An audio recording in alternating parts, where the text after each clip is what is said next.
Hey, welcome back, TNT. Yeah, time to share a cup. You know, some people come into your life and you don't recognize the impact that they make in your life. And I have met so many wonderful people on this show, but as you know, this show has turned into a culinary experience. So that has led me to meeting a number of different chefs and, you know, really satisfying my own culinary curiosity. But this particular chef, I've just calculated that she has been on Cup of Joe. I think she probably is the longest serving chef that has been on the show. At least 3 years and counting, she has been on Cup of Joe as a slice of Cheryl. She does the chef tips on the show. She was a judge for the Star Ingredient Challenge that we did. Mm-hmm. She judged the Kiss Sandwich Showdown recently. Yes. Chef Cheryl is Cup of Joe. That is true, as true as it can be said. When we call on Chef Cheryl just says, where, how, why, when can we do it? Let's do it. And that's how important she is to Cup of Joe. So I decided to pull Chef Cheryl out of her comfort zone, out of the kitchen this morning, and put her in the hot seat. I don't know if you're going to, be glad that you did that. So we will see. We will see.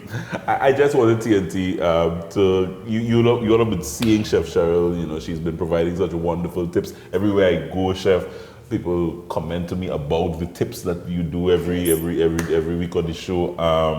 And Chef Cheryl has such a rich history in the culinary world that I just say let's take time to pull you away from your chef jacket. Go cool looking. You're looking cool. That's pretty stuff thing, you know. So, and one of the things, before I get to that, I'm wasting time bantering because normally we banter. I mean, you guys would have seen what we do on the show. I am so glad that I am giving you the opportunity to get to know this little bubbly lady that you've been seeing on Cup of Joe over the last few years. Chef, many people may not know, but your majority of your last few years you would have spent as a lecturer, teacher. Yes, at TTH. At TTH, yeah. Yes. Teaching culinary students. Yes, and then from that I moved on to actually being the program head for the culinary practical area within TTH. So, in truth and in fact, you would have pulled off your chef jacket in terms of actually cooking. Yes. Yeah. Yes. And spending time imparting knowledge. Yes. That was a decision that you made because let me just take you back before TTHDI. Yes. You would have been deep down in the kitchen. Yes. Going through the rudiments of being a chef. Yes. I worked at Hilton. Yeah. And before then, I came from a family who loved to cook. So I grew up part of my life with my grandmother. And, you know, we used to have a little roti shop at the side and then, you know, downstairs where we lived. Because I'm from the East. Yes. I only play fresh in town. I'm a country girl. You mean Far East? No, not that far. Grandy. Grandy, yeah, Yarima, right. For those of you who don't pass the lighthouse. Yeah. So, and I grew up around food with my grandmother and my mother, you know, so it was always something within you. And I always wanted to teach. Serious? So, my sister and I decided, listen, we're not doing anything. Let's start to do, you know, cake baskets, bread baskets, cookie baskets, that sort of thing. And we started that. I mean, we had some hiccups because some of the things we really didn't know how to do. So I always used to joke, boy, when the garbage man passed and he picked up this bag, he really wanted to know what's going on inside of that house. You know, but as they say, it's all trial and error, you know, and you learn as you go along. And it picked up. We got a name, you know, we used to say Sugar and Spice. you know, various names until we had settled with our Mosaic caterers, you know, because we found, you know, Mosaic, little pieces or something that you take and put together, and we have different cultures, you know, have a little Indian, a little Chinese, a little Negro, you know, in there. So that fusion is what makes us who we are. And I decided later, I said, you know what, maybe I need to get a little certification in this. So I applied to TTHDI, and I went to TTHDI, and I started working at Hilton from there, because I went to do what we call externship. That's when they put you out into the industry to get a little experience. Right. And after doing my externship, Hilton said, you know what, you work very well, we're going to keep you. Right. And I stayed on, and after about 5 years there, I decided, I say, you know what, I wanted to visit back, teaching again. You serious? When, I mean, but that hit you as, okay, you really, teaching was really just so much part of you. That so much part of me, yes. And I went in and I applied as a part-time lecturer. And I started teaching part-time, and it evolved from there. And I said, you know what, I think I've had enough at Hilton after 6 years, and I went fully into teaching at TTHDI. And did you, I mean, I know you had wonderful years at TTHDI. I mean, so many students. I mean, I see it now when students probably either pass on the show or see you, and they come and they say, hey, Ms. Shorts. And, you know, and because students, you would have impacted so many culinary students' lives. But did you miss, over those years, cooking, kitchen, the hustle of the restaurant? To a point, but at the end of the day, what gave me the joy is knowing that I was preparing students to go out there and do the same thing that I loved, teaching them all that I knew, right? And as you say, you know, seeing them up to today, you know, I have students way back who will still message me, Ms. Short, you know, I'm trying this recipe and it's not coming out good. What to do, you know? Seeing them even go abroad to school and coming back and keep it. So a lot of them keep in touch, you know, and again, as I said, seeing how what you have taught them impact on their life. And a lot of them has stayed in the business. Some of them have their own business. Some of them are in the industry.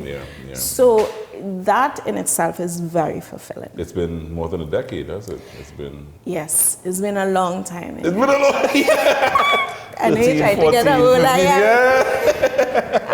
you ever heard a woman doesn't tell her age? A chef doesn't tell her age. A chef doesn't tell her age. And one of the things that you may not realize, most of you who follow the culinary world now, you would now know, based on social media and otherwise, we send the national culinary team to it's a Taste of the Caribbean competition. In Miami. And our national teams always do well. But Chef Cheryl-Ann Shortt-Charles was one of the first, about the first team, among that first team, or was it? No, it was the they've had a lot of teams before. A lot of teams before. 2011 team. Yes. And that was a champion team that came back with the title. That was a champion team that came back with the title. And then I was on the team again in 2013, but as a pastry chef. Because at TTH I taught baking. I dabbled in, you know, the culinary part of it, but my main focus was always on desserts. You know, I'm now coming out of that, even though I was trained as a full-fledged chef. So, you know, I always used to tell my students this. I said, listen, don't worry about those chefs who tell you anything. A baker can be a chef and a baker. A chef can be a baker. Right, no, know. But that's so true though, but it's so true. Yeah, you have a lot of chefs. You know, but pastry was always your first love. But pastry was always my first love because I found that there's so much you could do with it. You know, so much creativity. So on the team, I was a pastry chef. On the team. That was some good times. It was some good times. It has taught me great lessons. You meet a lot of great people. I must say Michelle Young is one of them, you know, the manager on the team, you know, and she's stern with you, but she makes you, you know, who you are, because once you follow through, it teaches you teamwork. You cannot get anywhere. And Trinidad and Tobago have not won the title for so many years without that teamwork. You must have that teamwork. As they say, the teamwork makes the dream work, yeah. right? And then now we have a new team that's going to Miami, Yeah. Chef, as I said, you spent so many years teaching. You came out of the kitchen and as I said, took the responsibility of imparting knowledge to our young budding chefs.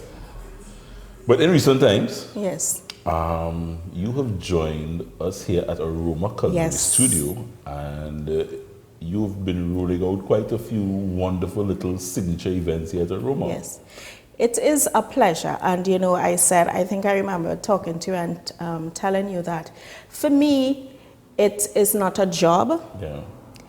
It is more like a hobby, something that you love doing without all the hard work. Yes, there's a lot of hard work in putting it out, but to me, it feels like effortless because I enjoy doing it so much. And I think what, we do here at Aroma Culinary Studio is fabulous. The interaction with the guests, instead of, they come and they sit down and, okay, you go through all the courses and then you go home, you have them, they come up, they either do a little plating, one dinner we had where the young lady who was celebrating the anniversary, she came up and she actually cooked the shrimps, so it brings a different level of dining. Now, yes, we will have those who just want to enjoy, but at the same time, as I said, it carries it to the next level. Interactive dining. Interactive dining, you can't get no better. And I do the menus too so that people can get an experience, as you always call them, fusion. I love to fuse different cuisines together, so that you have, that taste, and it's like your palate goes on a journey. And you do take the guests on a journey. We'll talk a little bit more about what Chef Cheryl is doing here at Aroma Culinary Studio, which is the home of Cup of Joe. But so I put on the hot seat. She did pretty well, I would say. She did pretty well. But one of the things that over the years that Chef Cheryl has been telling me, and because she's been cooking for me, she's been showing me little tricks and tips and so on and so on. And she said, I have never tasted your hand. Nope. So I feel you were shying away from that. I really was. And I'm a little nervous. I am getting a little nervous now because I am going to roll out a little recipe for Chef Cheryl. And yes, because I'm sure she's going to be correcting everything I do in the kitchen over the next few minutes. But come on back and join us. I'm rolling out a recipe from TriniCooks.com right after this. Chef Cheryl, thank you very much. You're welcome. It was a pleasure. She has been a big sister to me and to my wife as well, and she really is such. I really wanted the opportunity when it came about, and we decided just to share a slice and share a cup with Chef Cheryl-Ann Shortt-Charles. Thank you. When we come back, Chef Cheryl joins me in the kitchen. Lord help me.